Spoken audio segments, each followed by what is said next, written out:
Meu nome é Fernando Munareto, eu tenho 51 anos, moro em Xique-Xique do Igatu desde janeiro de 1996. Eu adquiri o meu pedreno aqui em maio de 1995 e desde 2007 eu tenho passado uma parte do tempo em Salvador, onde eu desenvolvo também um trabalho com astronomia, que é o mesmo trabalho que eu desenvolvo aqui na Chapada Diamantina, e também em Feira de Santana. Em Salvador e Feira de Santana, né, eu trabalho nos planetários, o planetário da UFLA, em Salvador, e em Feira de Santana no planetário Museu Parque do Saber.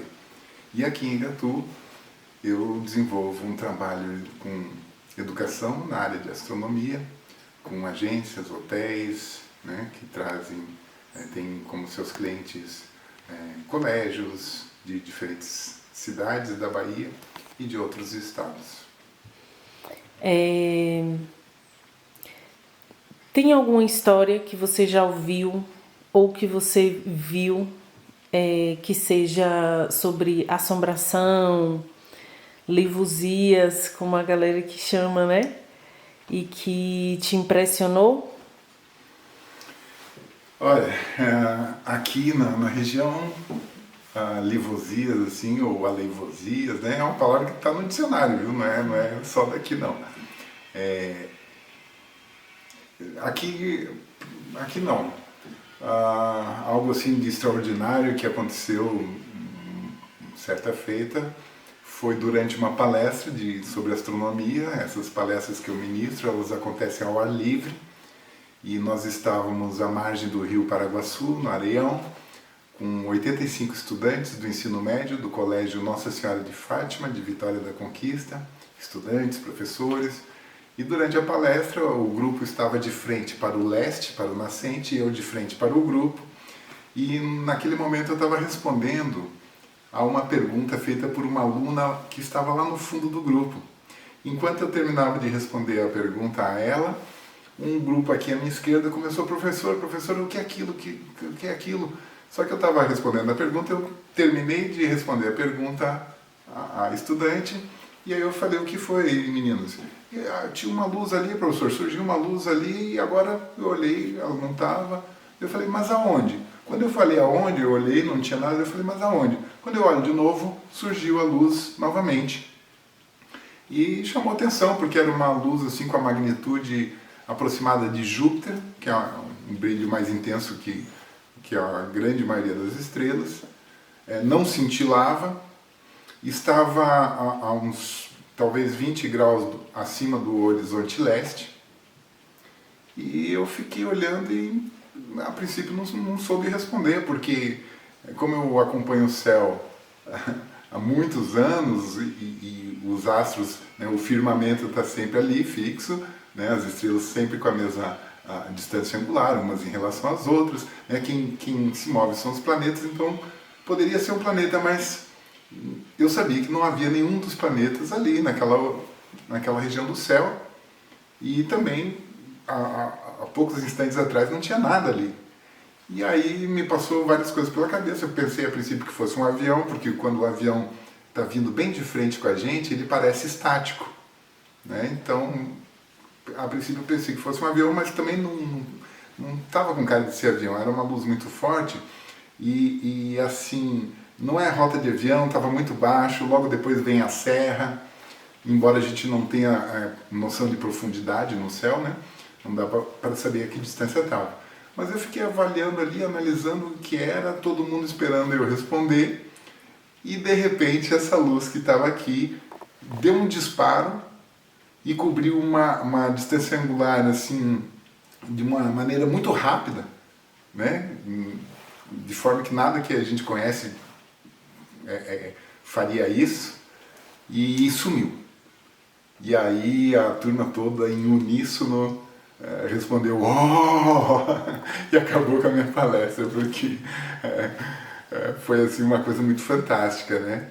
E o pior de tudo é que a vida continua e você não tem uma resposta para isso, né? O que foi isso, né? O que era?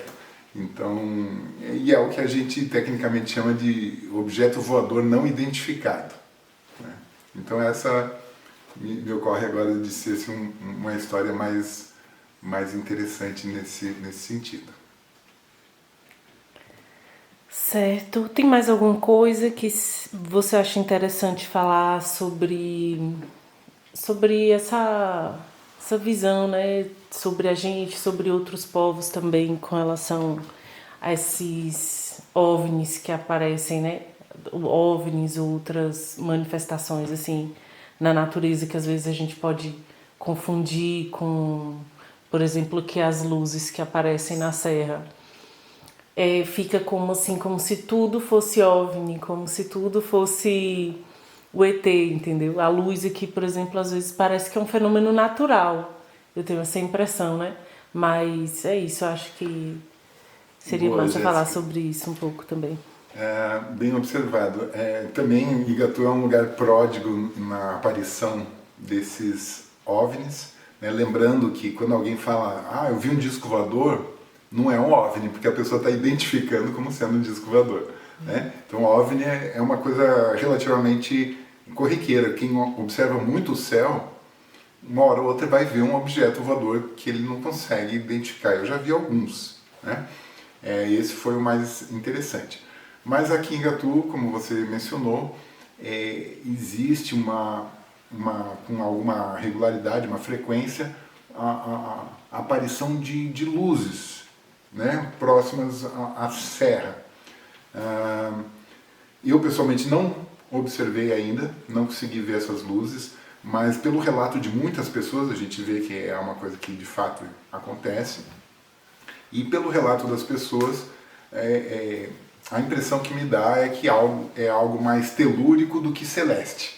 Né? É algo que talvez de fato não tenha uma explicação, mas parece ser relacionado à Terra e não ao céu.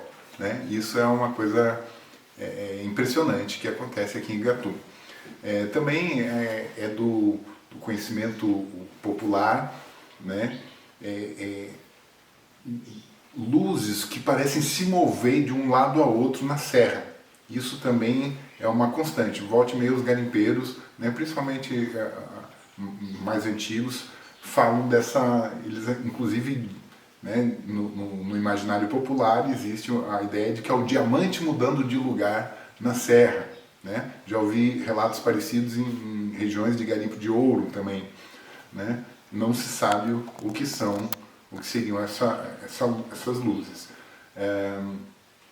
E também me ocorreu agora que você falou em Lavoisier, coisas assim que são, digamos assim, extraordinárias, fora do normal. Aqui, vizinha à minha casa, quando eu cheguei, né, em 96, morava uma senhora, Dona Idalice, né, que era assim uma das mulheres mais antigas da vila. Ela morreu acho que com 92 anos e a gente se aproximou muito, a gente era muito apegado, né? Ao longo da vida a gente viveu assim uma história dos últimos anos da vida dela, a gente viveu uma relação assim muito forte, né? De amor fraterno, de cuidado, tanto que quando ela adoeceu, eu pela proximidade, pela amizade, eu fui uma das pessoas que realmente cuidou dela, né? E quando eu falo cuidou, trocar fralda e coisas assim. E quando ela morreu, ela guardava o vestido de noiva dela, né? Ela não chegou a casar, mas ela esteve próxima a casar, teve um vestido de noiva, o casamento não aconteceu, e ela guardou esse vestido e tinha o desejo de ser enterrada com o vestido. Então aquele vestido seria a mortalha dela. E assim foi feito. Então quando ela morreu, as mulheres aqui da vila vieram preparar o corpo e vestiram ela com o vestido, né? E após o falecimento de Idalice, uma pessoa que então era nova aqui na vila de Igatu, uma mulher, ela bastante sensível, ela veio me procurar e num dia 15 de janeiro, que era o dia do meu aniversário, essa pessoa não sabia que era meu aniversário, a gente mal tinha se conhecido, e ela veio me procurar porque havia tido um sonho durante a noite e uma senhora negra, toda vestida de branco, trazendo uma flor violeta, pediu a ela que me entregasse essa flor. E era o dia do meu aniversário, e essa moça, ela teve assim, sentiu a necessidade de vir realmente me trazer esse recado. Olha, eu tive um sonho com uma mulher pequenininha, negra, toda vestida de branco, trazendo uma uma flor violeta, e ela me pediu para lhe entregar. E isso eu achei assim, muito interessante essa história.